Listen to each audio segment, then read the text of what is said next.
سلام.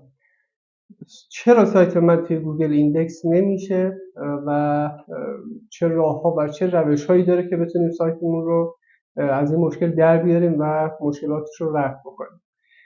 ببینید، ایندکس نشدن سایت دو حالت داره. یک، شما قبلا محتوایی رو انتشار دادید داخل وبسایتتون، ایندکس شده، ولی بعد از مدتی که باز بررسی میکنید میبینید سایت از ایندکس در اومده.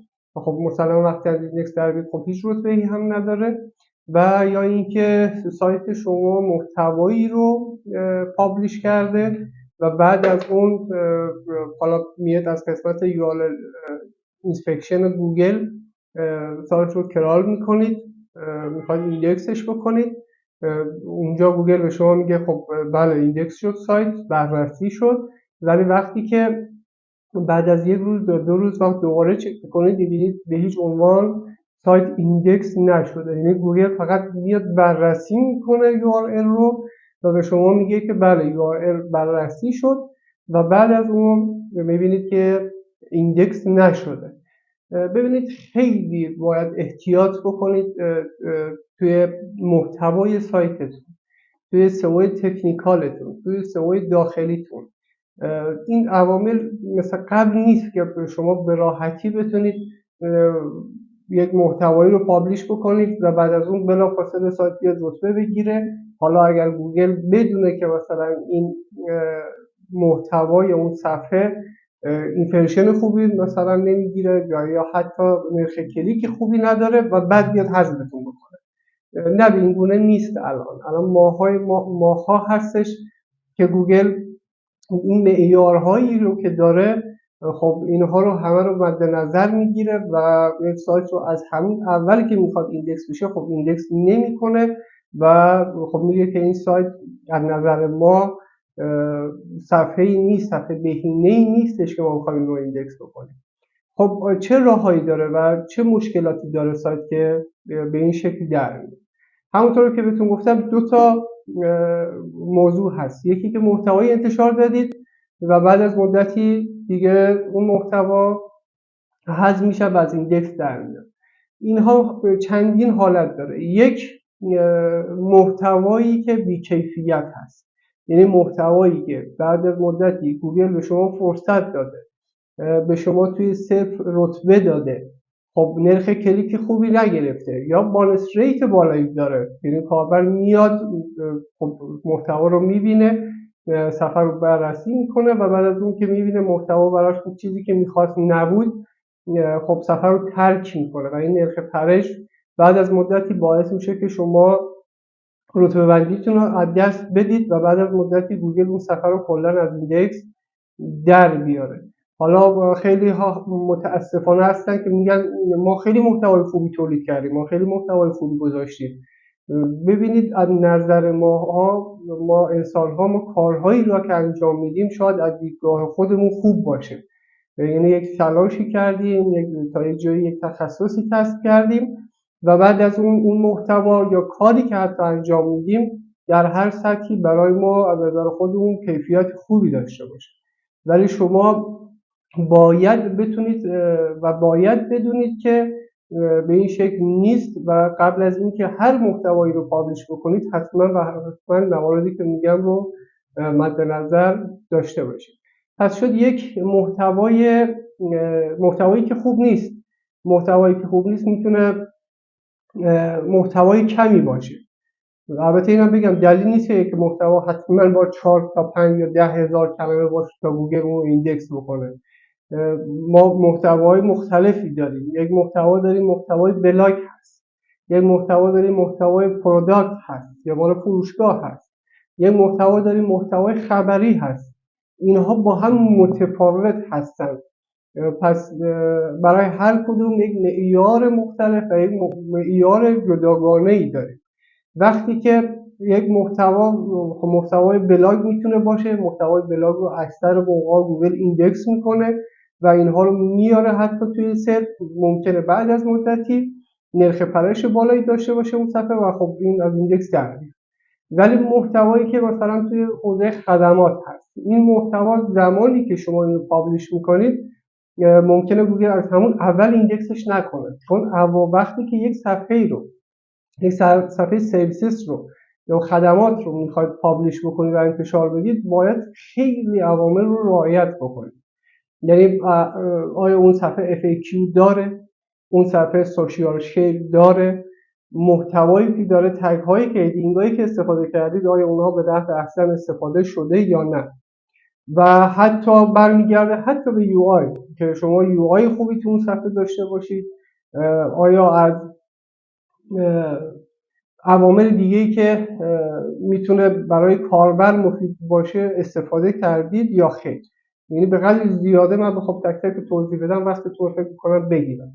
پس این خیلی میتونه متفاوت باشه. من متاسفانه اکثر کسانی که خب متخصص حالا سئو هستن، میگم ما متخصصیم، من خودم بعضی صفحات رو دارم نگاه میکنم میبینم که توی مقالاتشون دارن میگن که توی این صفحات لینک داخلی ندید به صفحات دیگه، به صفحات خدمات یا فروشگاه، و اعتبار اون صفحه رو همونجا نگه دارید و لینک داخلی دیگه ندید.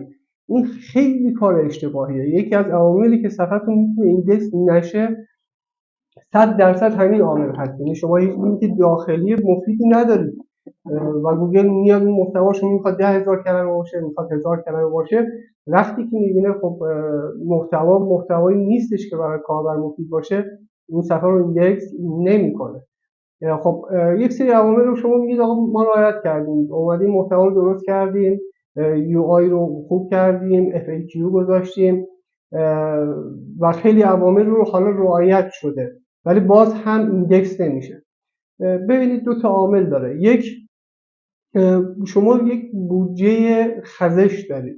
وقتی که گوگل میاد صفحه رو بررسی میکنه و ایندکسش نمیکنه و تا زمانی که باز برگرده بخواد بیاد اون صفحه ایندکس کنه ممکنه ماه‌ها طول بکشه و این میتونه یک ضربه بزرگی باشه برای اون وبسایت، برای اون شرکت یا هر شخص یا هر کسی دیگه، و این زمان شما رو هدر بده و بودجه ها و هزینه هایی که دارید رو واقعا تحت تاثیر و تحت شعار خودش قرار بده.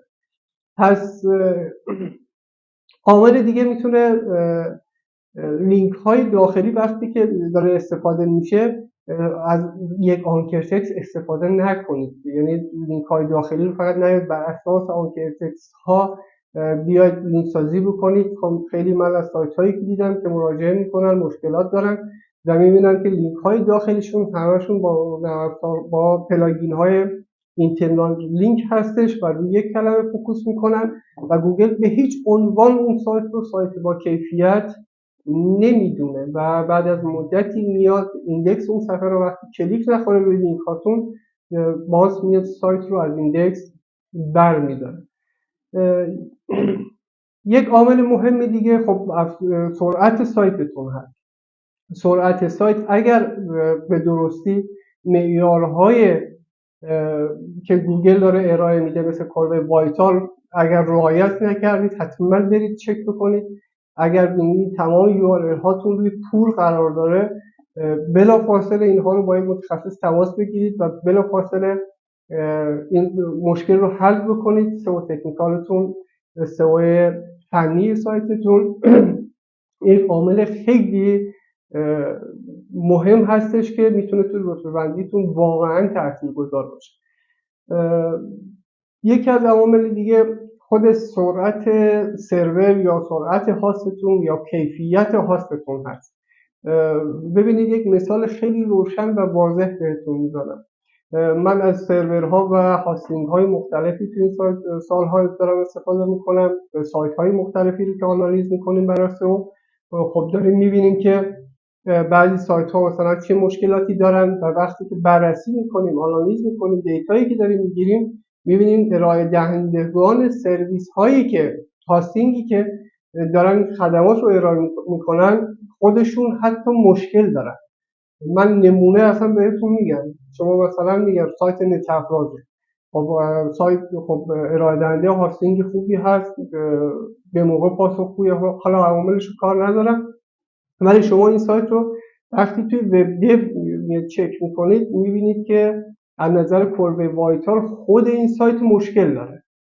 ولی مثال میزنم وقتی میرید مثلا هاستیل یا برتینا این سایت های مختلف رو وقتی که برید چک بکنید توی پیج اسپید میبینید که کربه وایتال بسیار بسیار خوبی دارن. خب وقتی که یک سرویس ارائه دهنده ای میاد اون کیفیت لازمه رو خودش رعایت نمیکنه، پس به هیچ عنوان هم به شما اون سرویسی که میخواید نمیده. نمونه یکی از سایت های دیگه رو خدمتتون عرض میکنم. یک وبسایت بود که سایتش ایندکس نمیشد، کلا کسب و کارشون نابود شده بود و بعد از مراجعه به ما خب بررسی هایی که کردیم، تمام عوامل رو بررسی کردیم و خب دیدیم که این سایت خب ارائه دهنده هاستینگی که این خدمات رو بهشون ارائه میداد، خب دیدیم ایمیل های متعددی به ما گفتن که به ما شده که میگفتن که ما سرورمون همیشه روی دیداس هست و بعد از اینکه بررسی شد وبسایت دیدیم هیچ دیداسی روی این سایت نبوده. این زمانی که اون بودجه خزش، اون کرال های گوگل وقتی که میادن یک سایت رو بررسی بکنن و سایت رو شروع بکنن به خریدن، خب اون سرور میومده اینها رو حمله دیداس میخونده و جلوی این بات ها رو میگرفته. پس ببینید چه عواملی هستش که شما خودتون شاید حتی با بررسی، شاید با آنالیز نتونید اینها رو پیدا بکنید. خب تک تک این عوامل رو سعی میکنم که خدمتتون عرض بکنم و بعد از اون میتونید اگر مشکلی داشتید تو کامنت ها ازم بپرسید تا بتونم با بررسی که میکنیم انشالله بتونیم مشاوره بهتون بدیم و مشکلاتتون رو حل بکنیم. یکی دیگر از عواملی که میتونه روی ایندکس سایتتون رتبه رتبه‌بندی سایتتون در ایندکس سایتتون تاثیرگذار بوده باشه خود ریسپانسیو بودن سایتتون. حتی این عامل میتونه باعث بشه بعد از مدتی سایتتون کلا ایندکس نشه. استفاده از کلاکینگ، استفاده از دوروی و گت اوی، خب اینها هم هست عواملی هستش که بلافاصله یا لینک هایی که مثلا به صورت نامرئی هستن اینها میتونه بعد از مدتی باعث بشه که سایتتون از ایندکس در بیاد. خیلی عوامل متعددی هست. باقی عوامل رو به صورت مقاله، به صورت متن داخل همین صفحه نوشتم و توضیحاتی دادم خدمتتون. میتونید اینها رو بررسی بکنید.